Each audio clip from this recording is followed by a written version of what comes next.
Bonjour Françoise, Françoise Féteau. On se croise aujourd'hui sur le rassemblement pour Salah Hamouri. Que peux-tu nous dire?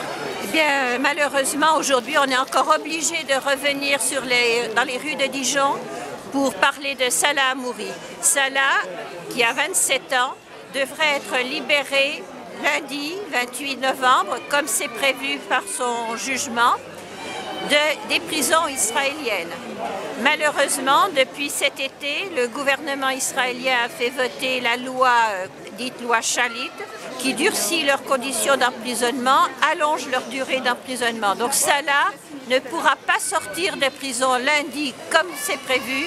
Il ne sortira qu'au mois de mars dans le respect de cette nouvelle loi qui aujourd'hui est caduque puisque le soldat Shalit a été libéré. D'autre part, notre président de la République française, qui se vante tant d'aller au secours de tous les prisonniers français à l'étranger, a toujours refusé de recevoir la maman de Salah et n'est pas intervenu personnellement auprès de ses amis israéliens pour aider ce compatriote à sortir des geôles de ce pays. Donc aujourd'hui, nous appelons la population dijonnaise à signer massivement la demande de liberté de Salah à la date qui était prévue, c'est-à-dire lundi 28 novembre. Merci. Qu'est-ce que tu penses de cette action? Alors c'est une action aujourd'hui qui est très positive. Positive à double raison. Jeudi soir, avec une autre militante du comité de soutien à Salah Hamouri, nous envoyons un message aux Dijonnais en peignant le portrait de Salah sur les trottoirs de la ville. Et nous avons été, bien sûr, arrêtés par la police nationale.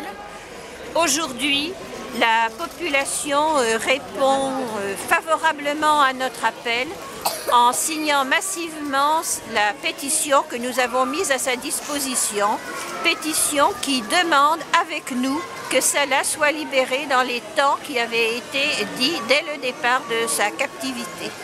J'ai remarqué qu'il y avait pas mal de personnes qui venaient au stand, qui venaient pour signer la pétition. Il y a eu plusieurs signatures. Oui, et c'est très encourageant parce que nous voyons des personnes qui prennent notre tract, qui a été quand même distribué massivement, et qui reviennent avec le tract en main pour signer la pétition.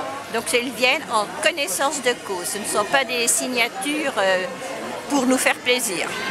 J'ai vu qu'il y avait aussi une demande d'information, c'était pas de la simple curiosité. Non, on peut dire que ce n'est pas de la simple curiosité. Et c'est très bon signe que nos compatriotes demandent de l'information parce que malheureusement, les grands médias, enfin ceux qui se disent grands, n'ont jamais parlé de Salah. Ils ont fait le blackout sur son sort. On nous parle beaucoup de prisonniers, ça s'appelle les gens qui sont pris... Des otages? Des otages dans tous les pays, mais on ne parle jamais de cet otage politique qu'est Salah Hamouri.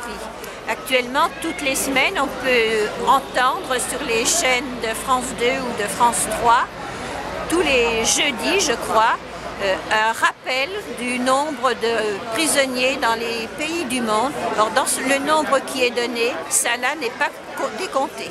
En effet. Est-ce que tu penses qu'il y a une influence qui peut jouer du fait du printemps arabe sur dans la pensée Le printemps arabe a une influence déjà sur tout le Proche-Orient. Ça a aidé les peuples à regarder d'un autre regard ce qui se passe chez eux. Et ça a une influence aussi chez nous, ou positivement ou négativement, mais je dirais plutôt positivement vu les réactions que j'ai entendues ce matin. Nous regardons ce qui se passe dans tous ces pays du Proche et Moyen-Orient et du Maghreb avec plus de bienveillance que par le passé. Disons que pour certains, la page de la guerre d'Algérie et des suites est tournée. Je te remercie Françoise, à bientôt.